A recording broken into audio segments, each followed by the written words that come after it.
दोस्तों, स्वागत है आप सबों का अपने चैनल में। आज हम पढ़ेंगे शिक्षा के प्रति दृष्टिकोण। इस वीडियो में आप जानेंगे कि शिक्षा के शब्द की उत्पत्ति किससे हुई है और शिक्षा को कितने भागों में बांटा गया है और शिक्षा के अनेक परिभाषाएं।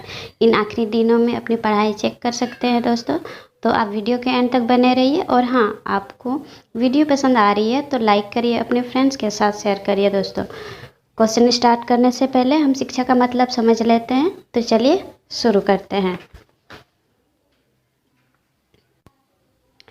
शिक्षा शब्द की उत्पत्ति शिक्ष धातु से हुई है, जिसका अर्थ है सीखना और सिखाना। अर्थात शिक्षा में सीखने और सिखाने की प्रक्रिया होती रहती है। दोस्तों, अगर सरल शब्दों में बात करें तो अंग्रेजी भाषा में शिक्षा के लिए एजुकेशन शब्द का प्रयोग किया जाता है।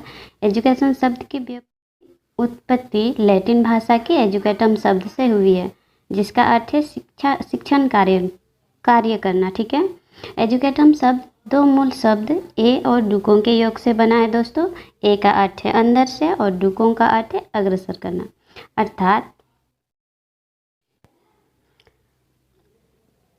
अंदर से बाहर की ओर लाना। दोस्तों, शिक्षा में अध्यापक छात्रों को कुछ नहीं देता है। दोस्तों, आप समझने का कोशिश करिए, हम क्या समझाना चाह रहे हैं। शिक्षा में अध्यापक छात्रों को कुछ नहीं देता है, बल्कि उसके अंदर निहित शक्तियों को प्रस्फुटित होने में सहायता प्रदान करता है। आई होप कि आपको समझ में आ गए होंगे। तो अभी हम देखते हैं अर्थ के आधार पर शिक्षा को कितने वर्गों में बांटा गया है। तो अर्थ के आधार पर शिक्षा को दो वर्गों में रखा गया है। दोस्तों, पहला है औपचारिक शिक्षा और दूसरा है अनौपचारिक शिक्षा। अगर हम औपचारिक शिक्षा का बात करें तो औपचारिक शिक्षा का तात्पर्य है पुस्तकीय ज्ञान से संबंध होता है, जो महाविद्यालय, विद्यालय और विश्वविद्यालय में प्रदान की जाने वाली शिक्षा ही औपचारिक शिक्षा है। दोस्तों, और अनौपचारिक शिक्षा का बात करें तो इसके अंतर्गत बालक घर पड़ोस, विद्यालय, समाज व पर्यावरण द्वारा जो कुछ भी सीखता है, अनुभव करता है या प्रेरणा प्राप्त करता है, वे सभी शिक्षा में ही आते हैं।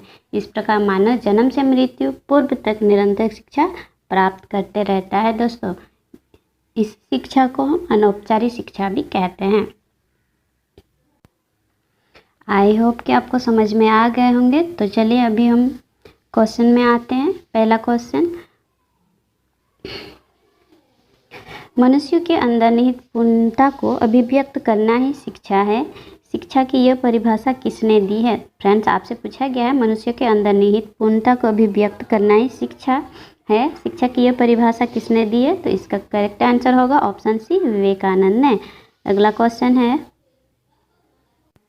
शिक्षा से मेरा अभिप्राय बालक तथा प्रौढ़ के शरीर, मन तथा आत्मा में अंतर्निहित शक्तियों के सर्वांगीण प्रकटीकरण से है। यह कथन किस शिक्षा शास्त्री का है? दोस्तों, तो ये कथन महात्मा गांधी जी का है। इसका सही आंसर होगा ऑप्शन डी, महात्मा गांधी। अगला क्वेश्चन, शिक्षा एक त्रिमुखी प्रक्रिया है, यह किसने कहा है? शिक्षा एक त्रिमुखी प्रक्रिया, यह ड्यूई ने कहा था। दोस्तों, तो ऑप्शन बी करेक्ट होगा, ड्यूई। अगला क्वेश्चन, निरौपचारिक शिक्षा एक सुविधाजनक स्थान, समय, विद्यार्थी के मानसिक स्तर और मनोवैज्ञानिक वृद्धि को ध्यान में रखकर प्रदान की जाती है। यह कथन किसका है? दोस्तों, तो यह कथन किसका है?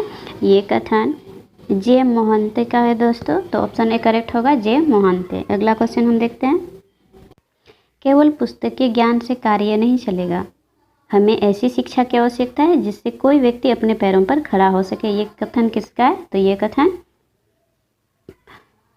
विवेकानंद का है। दोस्तों, तो ऑप्शन बी करेक्ट होगा, विवेकानंद।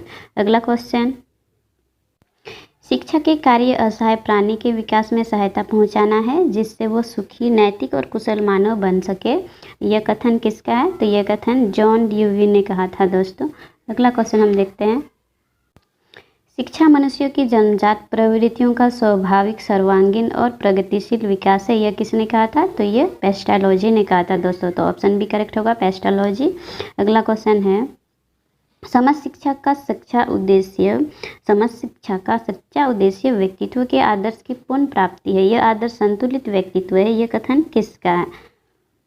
तो इसका सही आंसर होगा दोस्तों ऑप्शन डी होगा करेक्ट, फ्रेडरिक ट्रेसी होगा। अगला क्वेश्चन, राष्ट्रीय एकता और राष्ट्रीय मेल का आधार है राष्ट्रीय अनुशासन। ये किसने कहा था? तो ये डॉक्टर राधाकृष्णन ने कहा था दोस्तों। अगला क्वेश्चन है, शिक्षा इतनी बड़ी व्यापक होना चाहिए जितना कि मानव उसमें जो शक्तियां हैं शिक्षक उन्हें पोषित और प्रदर्शित करना चाहिए। यह किसका कथन है? तो ये इमर्सन का कथन है दोस्तों। अगला क्वेश्चन में कहा है, अगला क्वेश्चन है हमारा, तुमको कार्य के सभी क्षेत्रों का व्यवहारिक ज्ञान प्राप्त करना आवश्यक है, सिद्धांतों के ढेरों से राष्ट्र का नाश हो रहा है। यह कथन किसका कहना है? तो इसका सही आंसर होगा दोस्तों ऑप्शन ए, स्वामी विवेकानंद। अगला क्वेश्चन, बिचर ने कहा है कि सभी सफल कार्यों का आधार नैतिकता है, भौतिकता है, सामाजिकता है। उपरोक्त तीनों कथन गलत है। तो इसका सही आंसर होगा दोस्तों ऑप्शन ए, नैतिकता है। अगला क्वेश्चन है, राष्ट्रीय एकता के प्रश्न में जीवन की प्रत्येक वस्तु आ जाती है, शिक्षा का स्थान इन सब से ऊपर है। यह किसने कहा था फ्रेंड्स? तो इसका सही आंसर होगा ऑप्शन बी, पंडित जवाहरलाल नेहरू ने। अगला क्वेश्चन, शिक्षा क्या करती है? तो शिक्षा क्या करती है दोस्तों? संस्कृति का संरक्षण करती है, संस्कृति का हस्तांतरण करती है, संस्कृति का विकास करती है। तो ये इसका सही आंसर होगा ऑप्शन डी, उपरोक्त तीनों कार्य करती है। अगला क्वेश्चन है, शिक्षा के चरित्र विकास के उद्देश्य के समर्थक है। शिक्षा के चरित्र विकास के उद्देश्य के समर्थक है। तो हर्बर्ट, महात्मा गांधी और डॉक्टर राधाकृष्ण, ये उपयुक्त सभी होगा दोस्तों। तो इस कथन का सही आंसर है ऑप्शन डी। अगला क्वेश्चन, ज्ञानार्जन का अर्थ है। तो ज्ञानार्जन का अर्थ क्या है दोस्तों? शारीरिक प्रशिक्षण, बौद्धिक प्रशिक्षण, संवेगात्मक प्रशिक्षण, सामाजिक प्रशिक्षण। तो इसका करेक्ट आंसर होगा ऑप्शन बी, बौद्धिक प्रशिक्षण। अगला क्वेश्चन, शिक्षा के व्यक्तिगत उद्देश्य का अर्थ है अपनी आत्माओं का उत्थान करना, अपने अवकाश काल का सदुपयोग करना, खूब बोलने की क्षमता का विकास करना, अपनी